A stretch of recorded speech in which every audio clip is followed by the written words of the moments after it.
السلام علیکم second year. کیا حال ہے سیکنڈ ایئر؟ امید ہے آپ سب خیریت سے ہوں گے. آج ہم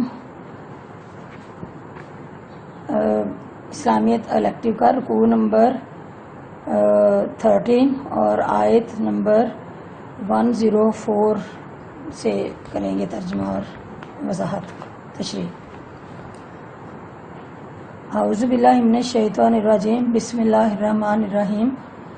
یا ایھا الذین آمنوا، اے ایمان والو، لا تقولوا، تم نہ کہو رائنا رائنا، وقولوا انظرنا، اور کہو ہم پر شفقت کی نظر کریں، واسمعوا، اور سنو، وللکافرین، اور کافروں کے لیے عذاب علیم، دردناک عذاب ہے.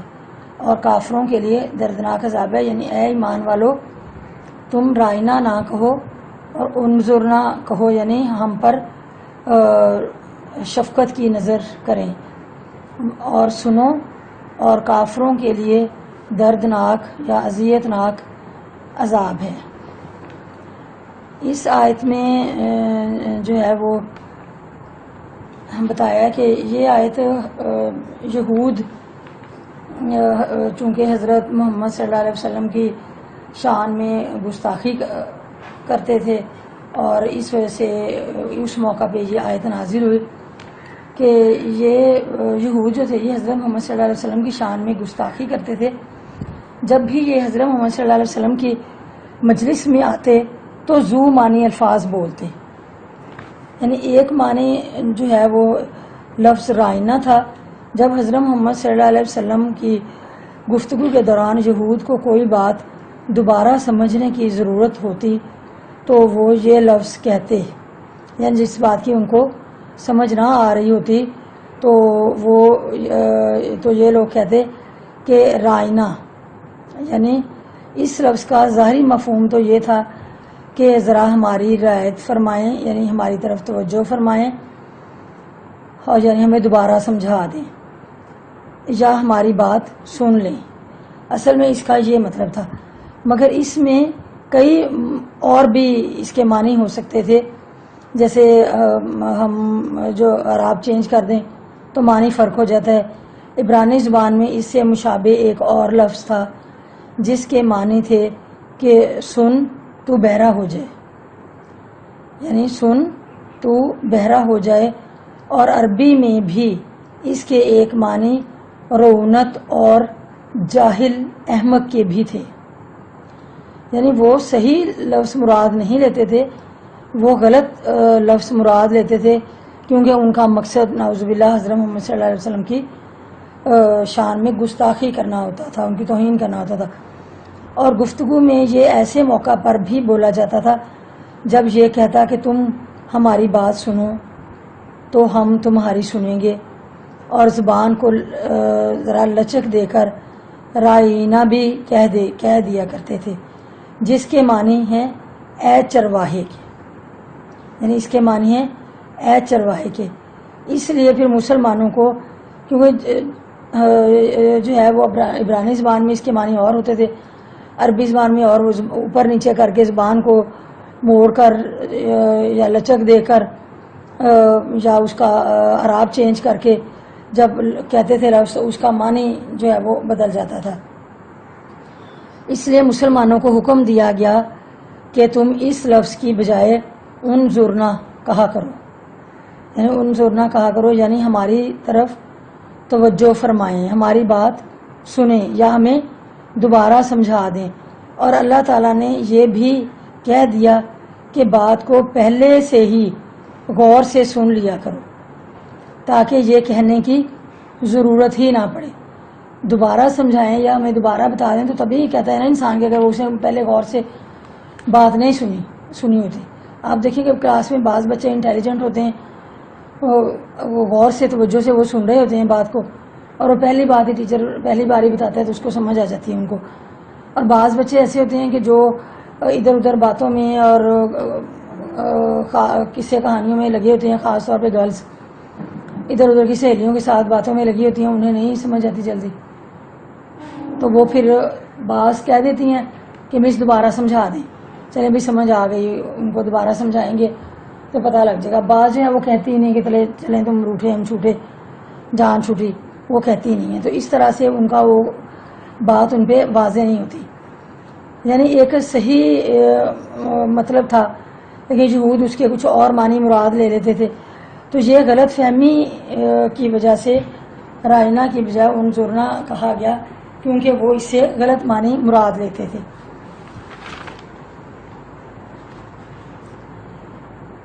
آگے دیکھیں نیکسٹ آیت. ما یود اللہ زینہ، نہیں چاہتے، نہیں پسند کرتے اللہ زینہ وہ لوگ کافر جو کافر ہوئے. کافر لوگ یہ نہیں پسند کرتے یا یہ نہیں چاہتے کافر لوگ من اہل الکتابی، اہل کتاب میں سے، یعنی اہل کتاب میں سے کافر لوگ یہ نہیں چاہتے ولل مشرکین، اور نہ ہی مشرکین میں سے، این ینزل کہ نازل ہو علیکم تم پر، من خیرن کوئی بھی بھلائی، من ربکم تمہارے رب کی طرف سے. یعنی کافروں میں سے اور اہل کتاب میں سے اور نہ ہی مشرکین وہ یہ نہیں چاہتے کہ تمہارے رب کی طرف سے تم پر کوئی بھلائی نازل ہو. واللہ، اور اللہ تعالیٰ یختص مخصوص کر لیتا ہے برحمتہ اپنی رحمت کو، اور اللہ تعالیٰ اپنی رحمت کو خاص کر لیتا ہے یا مخصوص کر لیتا ہے میں یشاء جس کے لیے چاہے، اور اللہ تعالیٰ اپنی رحمت کو جس کے لیے چاہے مخصوص کر لیتا ہے. واللہ، اور اللہ تعالیٰ ذو الفضل العظیم، اور اللہ تعالیٰ بڑا ہی فضل کرنے والا، یعنی عظیم کہتے ہیں بڑا، اور اللہ تعالیٰ بڑا فضل کرنے والا ہے. اب اس آیت میں جو ہے وہ یہ بتایا ہے کہ یہود مسلمانوں سے حسد کرتے تھے. وہ یہ نہیں چاہتے تھے کہ نہ ہی کافر لوگ چاہتے تھے اور نہ ہی اہل کتاب اور نہ ہی مشرکین، وہ ہرگز یہ بات پسند نہیں کرتے تھے کہ تم پر کوئی بھلائی تمہارے رب کی طرف سے نازل ہو، یعنی حضرت محمد صلی اللہ علیہ وسلم پر، مسلمانوں پر وہ یہ نہیں چاہتے تھے. وہ ہرگز اس بات کو پسند نہیں کرتے تھے کہ کوئی بھلائی تمہارے رب کی طرف سے نازل ہو.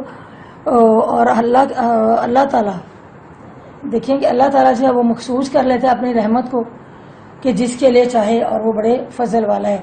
اب یہ یہود چونکہ مسلمانوں سے بہت زیادہ حسد کرتے تھے اور ہر بات میں جلتے رہتے تھے، کرتے رہتے تھے کہ یہ جو ہے کیوں ایسا ہوا، مسلمانوں پہ اللہ تعالیٰ نے کیوں ایسا کرم کیا.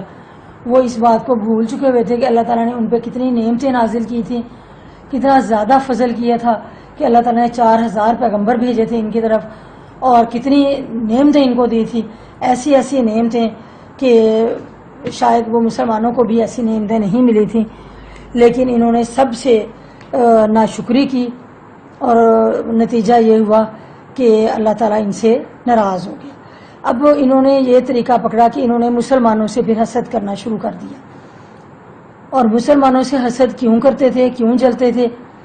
کہ وہ کہتے تھے کہ نبوت بنی اسرائیل سے بنو اسماعیل میں کیوں چلی گئی، کہ ہماری طرف اتنے پیغمبر آتے تھے، اتنے پیغمبر اللہ تعالیٰ نے 4000 پیغمبر ہماری طرف بھیجے، تو اب اللہ تعالیٰ نے آخری نبی جو ہے وہ کیوں ہماری طرف نہیں بھیجا. یعنی یہ ان کا اس وجہ سے کہتے تھے. اور پیغمبر آخر الزمان حضرت محمد صلی اللہ علیہ وسلم بھی اس خاندان میں کیوں نہیں آئے، اور ہمارے یہاں یہ آخری نبی کیوں مبعوث نہیں ہوا. وہ کہتے تھے کہ یہ آخری نبی ہماری طرف کیوں نہیں آیا، وہ ہماری نسل سے کیوں نہیں ہے، وہ بنی اسرائیل سے کیوں نہیں ہے، وہ عرب سے کیوں ہے، اور جو کتاب وہ لے کر آیا ہے، نبوت لے کر آیا ہے، آخری نبی ہے اور آخری کتاب ہے، تو وہ کتاب ہم میں سے کیوں نہیں ہے، وہ ہم پہ نازل کیوں نہیں ہوئی. تو یہ اس بات پہ ان کو بہت زیادہ رنج تھا، یہ بہت حسد کرتے تھے، جیلس تھے کہ ایسا کیوں نہیں اللہ تعالیٰ نے کیا کہ ہم پہ نبوت آخری کیوں نہیں آئی اور آخری نبی ہماری طرف کیوں نہیں اللہ تعالیٰ نے بھیجا. تو یہ تو نبوت جو ہے یہ تو اللہ تعالیٰ کی طرف سے ایک عطیہ ہے، ایک گفٹ ہے. اللہ تعالیٰ جس کو چاہے نواز دے اور جسے چاہے اس سے محروم رکھے. تو یہ کوئی انسان کے بس کی بات نہیں ہے، نہ کوئی انسان چاہے کہ میری طرف یہ آ جائے تو اللہ تعالیٰ اسی طرف کو بھیج دے، نہیں، یہ تو اللہ تعالیٰ جدھر چاہتا ہے اپنا کرم کرتا ہے. اور انہوں نے ان پہ کس طرح سے ایسا ہوتا، کیونکہ ان پہ اتنی نعمتوں کے باوجود بھی انہوں نے نہ شکری کی نہ فرمانی کی، تو اس میں کوئی حکمت پوشیدہ تھی اللہ تعالیٰ کی طرف سے کہ اللہ تعالیٰ نے آخری نبی جو ہے وہ عرب سے بھیجا، اور آخری کتاب بھی حضرت محمد صلی اللہ علیہ وسلم پہ ہی نازل ہوئی. اور وہ آپ صلی اللہ علیہ وسلم نبی آخری نبی تھے، ان کی کتاب آخری کتاب تھی، اور ان کی نبوت آخری نبوت تھی. اس کے بعد کسی نبی کے آنے کی کوئی گنجائش نہیں تھی، بلکہ اللہ تعالیٰ نے ان کی کتابوں میں توریت میں جو ہے وہ واضح طور پہ ان کو حکم دیا تھا کہ جب آخری نبی آئے گا تم نے ان کی بات کو ماننا ہے اور اس کی کتاب کو ماننا ہے اور اس کی ہدایت پہ عمل کرنا ہے. اور انہوں نے وعدہ بھی کر لیا تھا، یعنی وعدہ کیا تھا، لیکن اس کے بعد یہ منحرف ہو گئے. تو کہ یہ اللہ تعالیٰ کا فضل ہے، وہ جسے چاہے اس سے نواز دے. اللہ تعالیٰ نے جہاں مناسب سمجھا وہیں پہ اللہ تعالیٰ نے اسی خاندان میں اللہ تعالیٰ نے نبوت بھی اتار دی. یہ انسانوں کے ہاتھوں کا معاملہ نہیں ہے کہ انسان جو چاہے اس کے مطابق اس کو مل جائے، بلکہ اللہ تعالیٰ کی یہ دین ہے، اللہ تعالیٰ کی طرف سے یہ عطیہ ہے کہ وہ جسے چاہے اس کو نواز دے.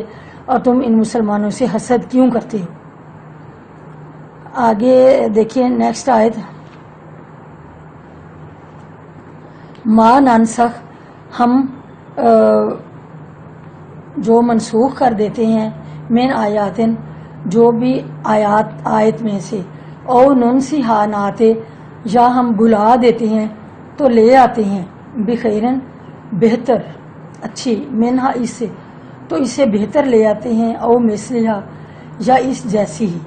علم تعلم، کیا تو نے نہیں جانا، ان اللہ، کہ اللہ تعالیٰ علی کل شیء قدیر، ہر چیز پر قادر ہے. کیا تو نے نہیں جانا کہ اللہ تعالیٰ ہر چیز پر قادر ہے. اب اس آیت میں جو ہے وہ ناسخ و منسوخ کے بارے میں بتایا گیا ہے کہ اللہ تعالیٰ فرماتے ہیں کہ ہم جب کسی آیت کو منسوخ کر دیتے ہیں یا اس کو بھلا دیتے ہیں تو اس سے بہتر لے آتے ہیں یا اس جیسے لے آتے ہیں. ابن کثیر فرماتے ہیں کہ نسخ کے لفظی معنی ہے نقل کرنے کے، جیسے کتاب کے ایک نسخے سے دوسرا نسخہ نقل کر لینا.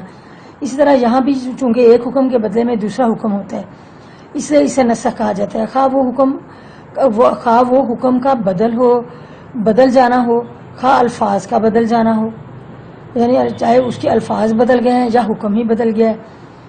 علماء اصول کی عبارتیں اس مسئلہ میں گو مختلف ہیں، مگر معنی کے لحاظ سے سب سے قریب ہیں.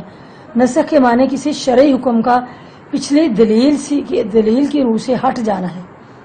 کبھی ہلکی چیز کے بدلے میں بھاری ہوتی ہے، کبھی بھاری کے بدلے میں ہلکی، اور کبھی بدل ہی نہیں ہوتا. تو اس میں جو ہے کہ اللہ تعالیٰ فرماتے ہیں کہ جب کسی آیت کو منسوخ کر دیتے ہیں یا اسے بھلا دیتے ہیں تو ہم اس سے زیادہ بہتر آیت جو ہے وہ نازل کر دیتے ہیں، یا زیادہ بہتر یا پھر اس جیسی یہ کہ بعض اوقات ایسا ہوتا ہے کہ کسی مصلحت کے تحت وہ جو حکم آ جاتا ہے ایک بار اسے چینج کرنا ہو جاتا ہے یا اس میں تھوڑی ترمیم کرنی ہو جاتی ہے، تو پھر اللہ تعالیٰ اس آیت کو بدل کے دیتے تھے یا پھر اس جیسی اور آیت لے آتے تھے. علم تعلم، یعنی اس میں علم تعلم، کیا تو نے نہیں جانا، ان اللہ، کہ اللہ تعالیٰ لہو، اسی کے لیے ملک السماوات والارض، آسمانوں اور زمین کی بادشاہت اسی کے لیے، وما لکم، اور تمہارے لیے نہیں ہے، من دون اللہ، اللہ کے علاوہ، من ولی یا ولا نصیر، کہ اللہ تمہارے لیے اللہ کے سوا کوئی بھی ولی، ساتھی، دوست نہیں ہے اور نہ ہی کوئی مددگار ہے. اب دیکھیں کہ یہ نسخ کے سلسلے میں بعض اوقات ایسا ہوتا تھا کہ کوئی حکم نازل ہوتا تھا تو بعد میں مصلحت کے تحت جو ہے وہ اس میں تبدیلی ہو جاتی تھی کہ اس کو چینج کر دیا جاتا ہے. جیسے مثلا اس عورت کی عدت جس کا شوہر فوت ہو جائے 1 سال تھی، پہلے 1 سال اس کی جو ہے عدت کی مدت تھی، کہ وہ شوہر کے فوت ہونے کے بعد اور دوسرا نکاح کرنے سے پہلے یعنی درمیانی جو گیپ ہے وہ 1 سال کا تھا. پھر بعد میں 4 ماہ 10 دن جو ہے وہ مدت اس کی مقرر ہو گئی، یعنی عدت کی جو مدت تھی وہ پھر 4 ماہ 10 دن ہو گئی. اب جو موجودہ مدت ہے عدت کی جس کا شوہر فوت ہے وہ 4 ماہ 10 دن ہے. تو یہ یعنی مصلحت کے تحت جو ہے وہ اس میں تبدیلی ہو گئی. اس میں تبدیلی کر کے جو حکم میں اللہ تعالیٰ نے پہلے وہ آئی تھی، پھر تبدیلی کر کے یہ آیت نازل ہو گئی جس میں 4 ماہ 10 دن کی مدت ہے کہ قرآن پاک سورہ بقرہ میں ہے کہ جن عورتوں کے شوہر وفات پا جاتے ہیں تو ان کے لیے 4 ماہ 10 دن کی مدت ہے، عدت ہے، یعنی کہ وہ اتنی عدت گزارے ہیں. اس کے بعد پھر وہ نکاح ثانی کر سکتی ہیں. اور جس طرح حدیث میں بھی ہے کہ آپ صلی اللہ علیہ وسلم نے فرمایا کہ پہلے حکم تھا کہ قبروں پہ جایا کرو، یعنی سارے لوگ ہی قبروں پہ جاتے تھے، خواتین بھی جاتی تھیں، مرد بھی جاتے تھے، تو یہ حکم تھا. لیکن بعد میں پھر چونکہ خواتین خاص طور پہ الٹی سیدھی حرکتیں کرتی تھیں قبروں پہ، یا کئی اور لوگ بھی کرتے تھے اس طرح کے جا کے پوجا پاٹ کرنا اور اس طرح کی رونا دھونا اور اس طرح کی حرکات کرنا، کہ یہ جو کہ ایسے طریقے اپنانا وہاں جا کر جو کہ شرعی لحاظ سے غلط ہے. تو پھر دوبارہ حکم آیا، آپ صلی اللہ علیہ وسلم نے فرمایا کہ قبروں پہ جایا کرو کیونکہ اس سے اللہ کی یاد تازہ ہوتی ہے. یعنی پھر قبروں پہ جانے کا حکم آ گیا، لیکن خواتین کے لیے نہیں، صرف مردوں کے لیے کہ قبروں پہ جایا کریں کیونکہ اس سے اللہ کی یاد تازہ ہوتی ہے. کیونکہ قبر پہ جب انسان جاتا ہے تو اس کو قبر کو دیکھ کے کہ یہ دیکھیں یہ بھی ہماری طرح ایک جیتا جاگتا انسان تھا، اسی دنیا میں یہ بھی زندگی گزار رہا تھا، اب یہ قبر میں بے بس پڑا ہے. تو یہ وقت آنا ہے لازمی، ہر انسان پہ یہ گھڑی آنی ہے اور یہ قبر کا جو مزہ ہے ہر انسان نے لینا ہے. تو یہ پھر یہ چیز انسان میں خوف خدا کو بڑھا دیتی ہے اور اللہ کی یاد انسان کے دل میں تازہ کر دیتی ہے. اس وجہ سے پھر قبروں پہ جانے کا حکم آ گیا. تو اس آیت میں یہی بتایا گیا ہے. تو نیکسٹ انشاءاللہ تعالی ہم کل پڑھیں گے.